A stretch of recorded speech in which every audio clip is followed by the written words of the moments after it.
के दाहिने हाथ, इनका हालत देखिए। ये तो आदमी पूरे बिहार में रिकॉर्ड बना दिया भ्रष्टाचार का। हम लोग अभी तक सुनते आए हैं कि लालू जी बेनामी प्रॉपर्टी खरीदते थे।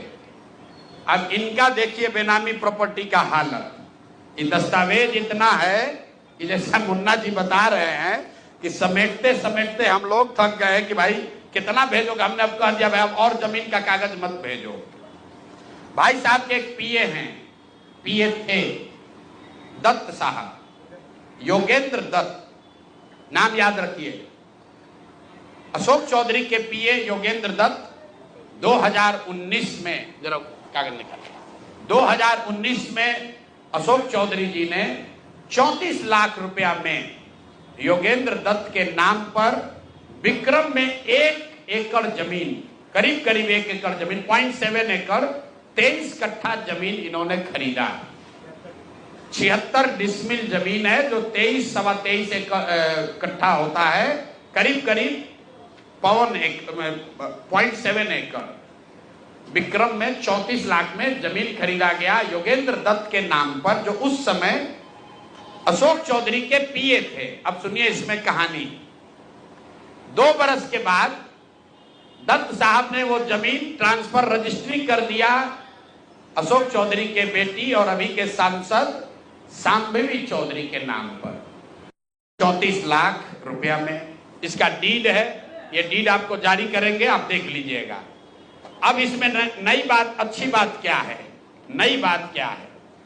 34 लाख रुपया में जो दत्त साहब ने जमीन खरीदी थी और यहां रजिस्ट्रार ऑफिस में लिखा गया 34 लाख रुपए में दत्त बेच रहे हैं जमीन शांभवी चौधरी को, और एक दत्त साहब को पैसा कितना गया बैंक से? 10 लाख रुपया। वो बैंक का अकाउंट डिटेल है, जरा दीजिए, तारीख आपको बता देते हैं कि 2 साल के बाद जो जमीन अशोक चौधरी ने अपने पीए के नाम पर खरीदी थी, वही जमीन वापस 2 बरस के बाद अपने बेटी के नाम पर लिखवा लिया, और 34 लाख के रुपए के जमीन के एवज में अशोक चौधरी ने दत्त साहब को 10 लाख रुपया बैंक से भेजा। यहां तक भी बात ठीक है भाई, ये कह सकते हैं कि हम बाद में पैसा दिए होंगे। इसी बीच इनकी बेटी चुनाव लड़ने चली गई, तो इनकम टैक्स ने इनको नोटिस किया कि भाई आपकी जो प्रॉपर्टी है वो 34 लाख की है और बैंक में आप सिर्फ 10 लाख रुपया दिखा रहे हैं, बाकी का पैसा कहां है? तो 10 लाख जमीन इनकी रजिस्ट्री हुई है। उसके एक दिन बाद, तारीख नोट कर लीजिए, 20 फरवरी 2021 को 10 लाख रुपया इन्होंने अपने पीए के अकाउंट में डाला है। अकाउंट यहां पर डिटेल आपको दे देंगे, और 34 लाख रुपए का जमीन वापस इनसे ले लिया।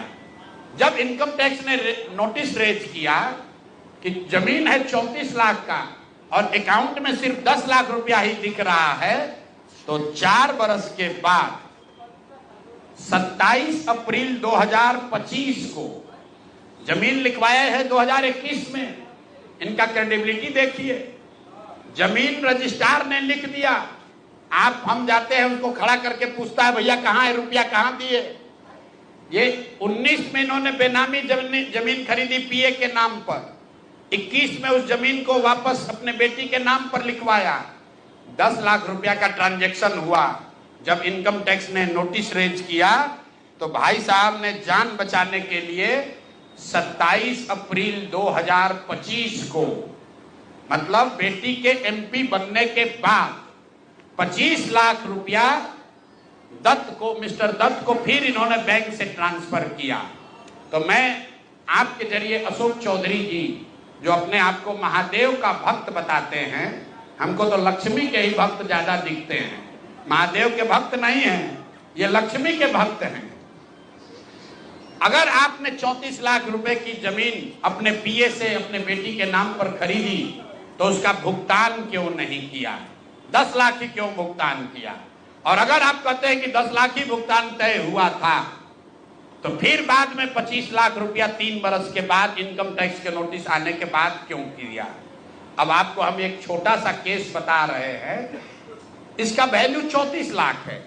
लेकिन आपको ये इसलिए बता रहे हैं कि इनका मोडस ऑपरेंडी क्या है, क्योंकि उसके बाद अब जो आपको बताएंगे, ये भाई साहब पिछले 2 बरस में 200 करोड़ रुपया से ज्यादा का संपत्ति, 200 करोड़ रुपए से ज्यादा का संपत्ति अपने पत्नी, अपने बेटी, अपने समधन, उनसे जुड़ा हुआ एक ट्रस्ट, मानव वैभव विकास ट्रस्ट, इसके माध्यम से इन्होंने जमीन खरीदी है करीब 200 करोड़ रुपए का। और सारा डीड, एक एक जिस दिन का ट्रांजैक्शन है वो सारा डीड आपको यहां पर, आप चाहे तो उसका फोटोकॉपी ले सकते हैं। मैं एक बात